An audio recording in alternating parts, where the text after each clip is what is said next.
Hey everyone, it's Scott Norris here from Virtualize Me. So today I'm just going to show off a quick, proof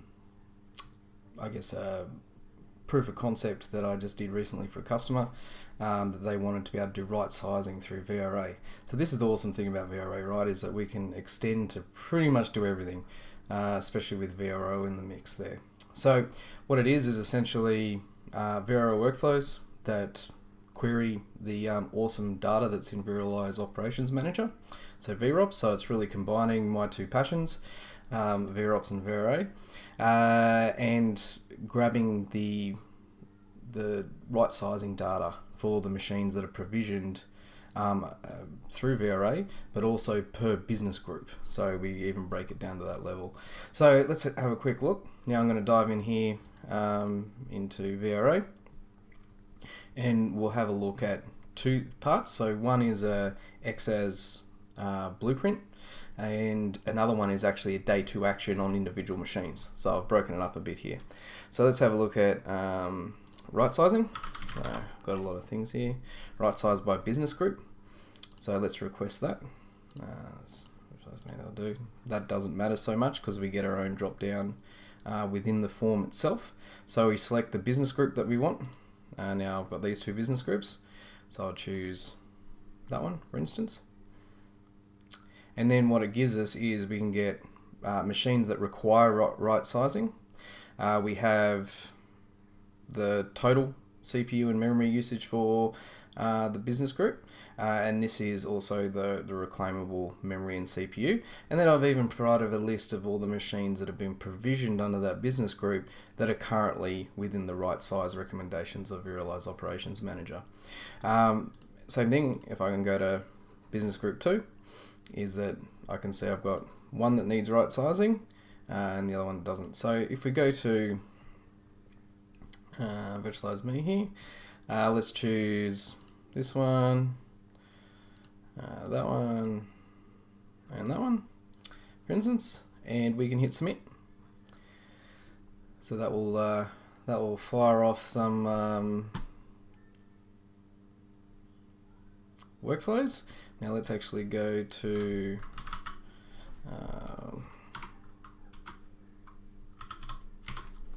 vCenter.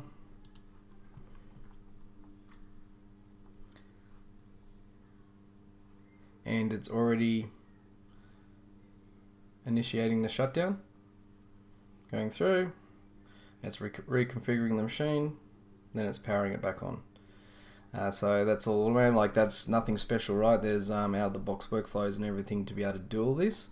All I did was just quickly snap together a few things, and I'll be sharing the workflows that I've used once I tied him up a bit, because I did really slap it together and I don't think it would be very followable. So now we've had a look at that, which is great. We can then go back to our cloud management portal and let's look for an actual machine. So if I remember the machine here, I just want to grab what the machine name was in business group 1. Capacity data 02. Cool. Alright, so now I'm going to go back to deployments.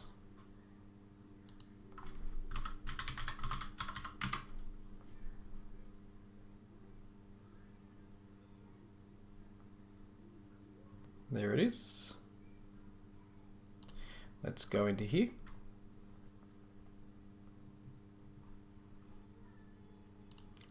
Go to the machine, and then we have a right size option here, which is just a custom day 2 action.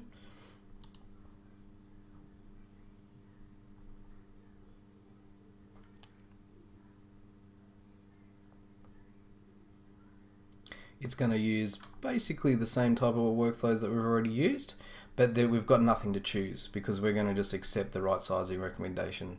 So we can see here right now, capacity data 01, we've got a machine ID here for that machine. We have current allocation, we have recommended, and then I've also put a note saying that if I hit submit, it's going to actually power it off and redo it, right? So let's do it. Let's submit that. As a day 2 action, we can have a look at the history. So it's running that now. it's shutting that down.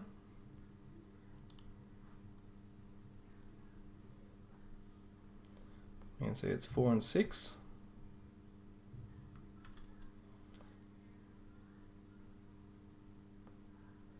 The workflow waits for it to actually be properly shut down, which is good. So there it is. Let's now change it to 2 and 3, and now it's powering it back on. Boom. Nice. Self-service right sizing. So that was just a really nice quick video. I'll have a further blog post with a bit more detail on how you add the day to action, as well as posting the workflows. If you want an early cut of the workflows I did, hit me up. Always happy to share. Alright, cheers. Have a good one.